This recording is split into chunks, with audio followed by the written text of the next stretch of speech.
കോൺഗ്രസിന്റെ രാജ്യസഭാ സ്ഥാനാർത്ഥി മീനാക്ഷി നടരാജന്റെ നാമനിർദ്ദേശ പത്രിക തള്ളിയ സംഭവത്തിൽ പുറത്തുവരുന്നത് കോൺഗ്രസിലെ തമ്മിലടി കൂടിയാണ്. തെലങ്കാന കോൺഗ്രസ് നേതാക്കളാണ് പത്രികയിലെ പോരായ്മകൾ ചോർത്തിയത്. മധ്യപ്രദേശ് തെലങ്കാന PCCകൾ തമ്മിലുള്ള പടലപ്പിണക്കം പുറത്തുവന്നത് ഹൈക്കമാൻഡിനെയും പ്രതിരോധത്തിലാക്കുകയാണ്. മീനാക്ഷി നടരാജന്റെ നാമനിർദ്ദേശ പത്രിക തള്ളിയതിൽ നിയമപരമായും രാഷ്ട്രീയമായും പോരാട്ടം കോൺഗ്രസ് നടത്തുകയാണ്.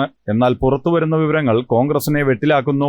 മധ്യപ്രദേശിൽ നിന്ന് രാജ്യസഭയിലേക്ക് മത്സരിക്കാൻ മീനാക്ഷി നടരാജൻ നൽകിയ നാമനിർദ്ദേശ പത്രിക തള്ളിയതിൽ കോൺഗ്രസിലെ തമ്മിലടിയാണ് കാരണമായതെന്ന വിവരങ്ങൾ പുറത്തുവരുന്നതാണ് കോൺഗ്രസിനെ പ്രതിരോധത്തിലാക്കുന്നത്. അതേസമയം തെലങ്കാന കോൺഗ്രസിൽ നിന്നാണ് വിവരങ്ങൾ ചോർന്നു കിട്ടിയതെന്ന BJP നേതാക്കളുടെ പ്രസ്താവനയും കോൺഗ്രസിനെ വെട്ടിലാക്കുന്നു. കോൺഗ്രസ് ഉയർത്തിയ വാദങ്ങൾ തെരഞ്ഞെടുപ്പ് കമ്മീഷൻ തള്ളിയതിനെ തുടർന്നാണ് അവർ സുപ്രീം കോടതിയെ സമീപിച്ചത്. അതേസമയം നാമനിർദ്ദേശ പത്രികയിലെ വിവരങ്ങളുടെ കാര്യത്തിൽ പോലും സൂക്ഷ്മത പുലർത്താൻ കഴിയാത്തവർ എന്ന വിമർശനവും കോൺഗ്രസിന് നേർക്ക് ഉയർന്നിട്ടുണ്ട്. വിവരങ്ങൾ ചേർക്കാൻ മീനാക്ഷിക്ക് അവസരം നൽകിയതായി തെരഞ്ഞെടുപ്പ് കമ്മീഷൻ വ്യക്തമാക്കി.